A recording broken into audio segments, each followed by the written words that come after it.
All right. We're back at it, guys. Fourth night in a row. Hashtag Dad Reads a Bedtime Story. Doing everything we can to raise and promote awareness about literacy in the black community. If you guys don't remember, we're still in the R.L. Stine Goosebumps book. This one is my Hairiest Adventure, and we are on chapter 14. Let's go ahead and get it cracking. I swung my hands down and tucked them behind my back, but it was too late. Mr. Fosberg had already seen them. His blue eyes narrowed as they studied me. I shuddered.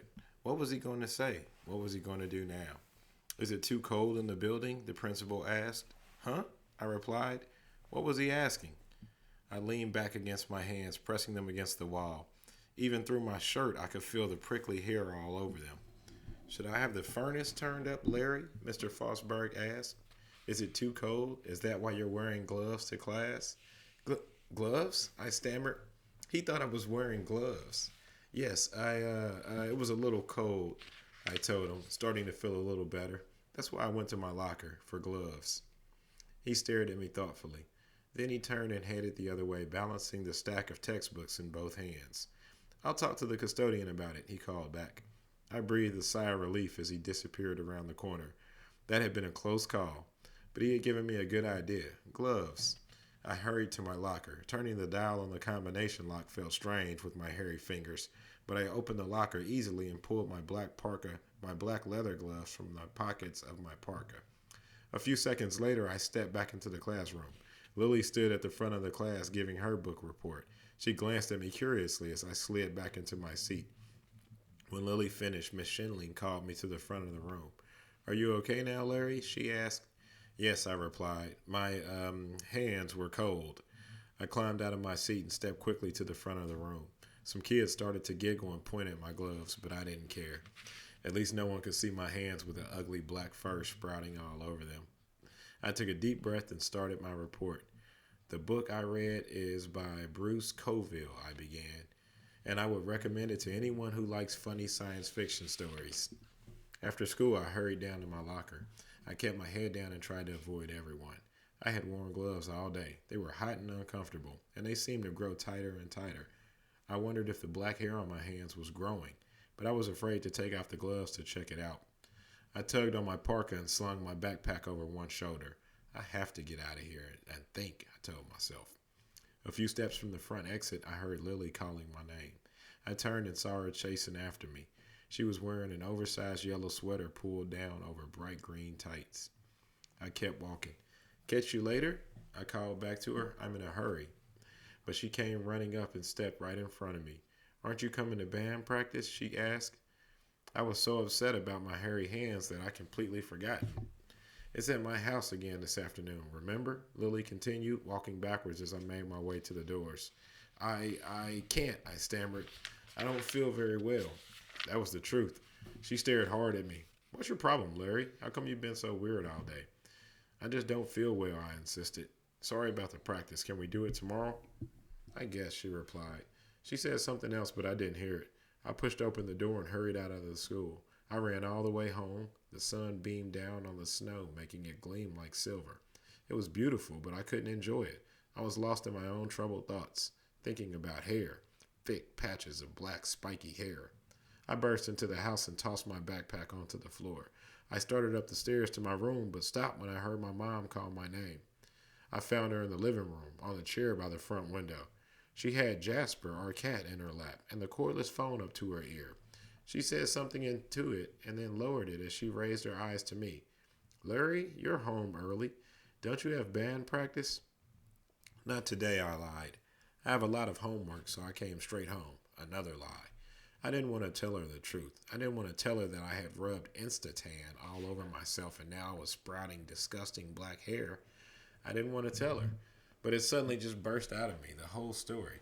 I just couldn't hold it in any longer. Mom, you won't believe this, I started in a tiny, choked voice. I'm growing hair, Mom.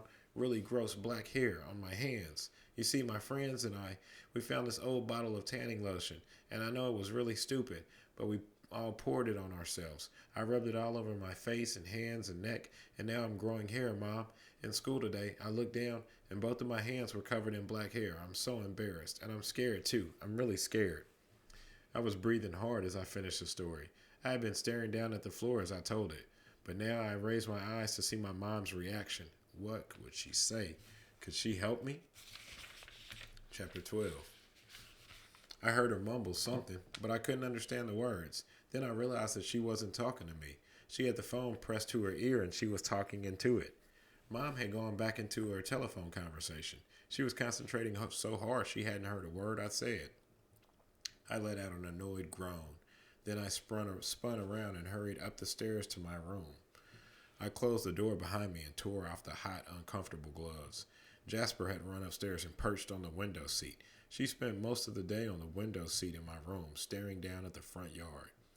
As I tossed the gloves onto a chair, she turned to me. Her bright yellow eyes glowed happily. I crossed the room and picked her up. Then I sat down on the window seat and hugged her. Jasper, you're the only real friend I have, I whispered, petting her back. To my surprise, the cat let out a squawk, arched her back, and jumped to the floor. She ran halfway across the room, then turned back, her yellow eyes glaring at me. It took a few seconds for me to realize the problem.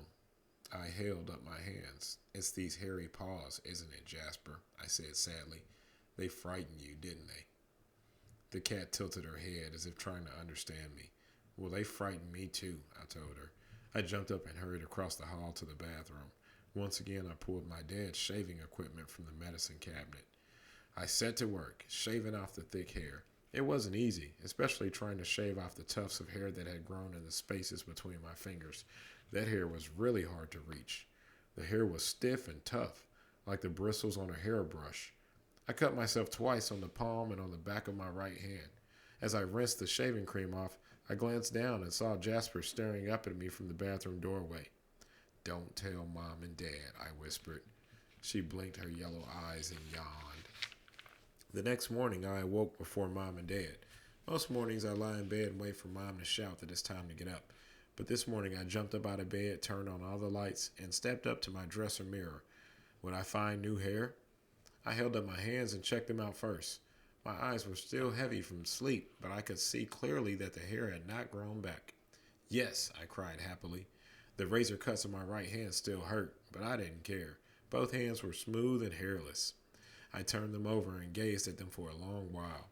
I was so glad that they looked normal. I had dreamed about hair during the night. It had started out as spaghetti.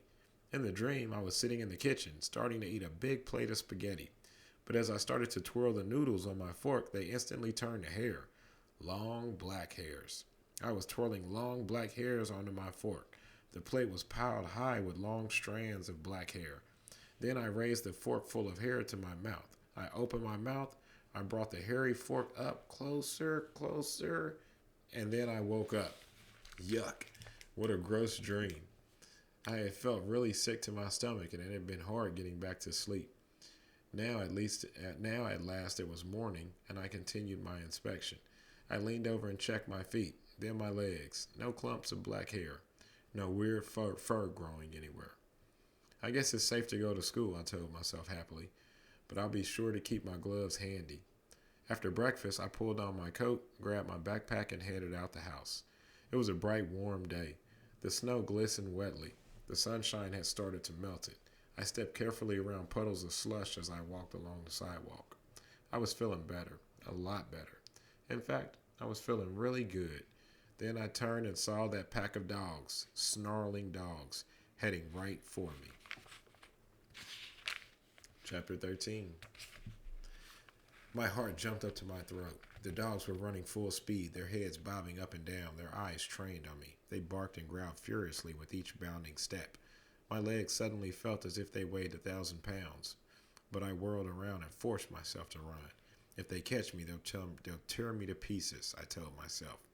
They must smell Jasper on me, I decided. That's why they'd always chase me. I loved my cat, but why did she have to get me in so much trouble? Who owned these vicious dogs anyway? Why were they allowed to run wild like this? Questions. They flew through my mind as I ran, across front yards, then across the street. A car horn blared. I heard the squeal of brakes. A car skidded toward the opposite curb. I had forgotten to check traffic before I crossed. Sorry, I called and kept running. A sharp pain in my side forced me to slow down. I turned and saw the yapping dogs racing steadily towards me.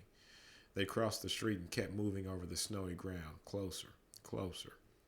Hey, Larry! Two kids stepped onto the sidewalk ahead of me. Run! I screamed breathlessly. The dogs! But Lily and Jared didn't move.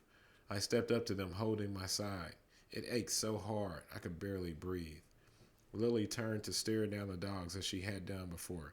Jared stepped up to meet them. All three of us watched the dogs approach. Seeing the three of us standing together, the dogs slowed to a stop. The snarls and growls stopped instantly. They stared back at us uncertainly. They were panting hard, their tongues drooping down nearly to the snow. Go home, Lily shouted. She stamped her shoe hard on the sidewalk. The big black dog, the leader, uttered a low whimper and hung his head. Go home, all three of us chanted. The pain in my side started to fade. I felt a little better. The dogs weren't going to attack us, I could see. They didn't want to tangle with all three of us. They turned and started to trot away, following the big black dog. Suddenly, Jared started to laugh. Look at that one, he cried. He pointed to a long, scrawny dog with black curly fur. What's so funny about that one? I demanded. He looks just like Manny, Jared declared. Lily started to laugh. You're right, he does. All three of us laughed. The dog had Manny's curly hair, and he had Manny's dark, soulful eyes. Well, come on, we'll be late, Lily said. She kicked a hard clump of snow off the sidewalk. Jared and I followed her toward school. Why were those dogs chasing you? Jared asked. I think because they smelled my cat, I replied. Those dogs are mean, Lily said, a few steps ahead of us. They shouldn't let them run wild like that. Tell me about it, I replied, rolling my eyes. A sharp gust of wind nearly blew us backwards over the slippery sidewalk. Jared's Raiders cap went flying back into the street. A station wagon rumbled past, nearly running it over. Jared darted into the street and snatched the cap back. I'll be glad when winter is over, he muttered. We met Christina in front of the school. Her red hair blew wildly around her hair in the swirling wind. Do we have band practice this afternoon? She asked. She was chewing a Snickers bar. Great breakfast, I said sarcastically. Mom didn't have time to make eggs, Christina replied, chewing. Yes, practice is at my house, Lily said. We've got to get to work, guys. We don't want Howie to win the contest. Christina turned to me. Where were you yesterday? I didn't feel too well, I replied. That reminded me of the Insta-Tan lotion. Were any of my friends growing hair too because of that suntan gunk? I had to know. I had to ask. Because of that suntan gunk? I had to know. I had to ask. But if they weren't growing hair, and if I was the only one, then I'd be totally embarrassed. Remember that Insta-Tan stuff? I asked quietly. Great stuff, Jared replied. I think it made me paler. Christina laughed. It didn't work at all. You were right, Larry. That bottle was too old. Look at us, Lily added. We're all as pale as the snow. That stuff didn't do anything. But are you growing weird black patches of hair now? That's what I was dying to ask. But none of them said anything about growing hair. Were they like me? Were they too embarrassed to admit it? Or was I the only one? I took a deep breath. Should I ask? Should I ask if anyone was sprouting hair? I opened my mouth to ask, but I stopped when I realized that the subject had changed. They were talking about our band again. Can you bring your amp to my house, Lily asked Christina. Manny will bring his, but it only has jacks to plug in 2 guitars. Maybe I can bring mine, I started to say, but a gust of wind blew my parka hood back. I reached up to pull the hood back on my head, but my hand brushed against the back of my neck, and I gasped. The back of my neck was covered with thick hair. Uh-oh. All right, that's enough for tonight. Chapter 14 is coming up next. Readers, we appreciate you guys for staying with us. Everybody have a good night. Good night.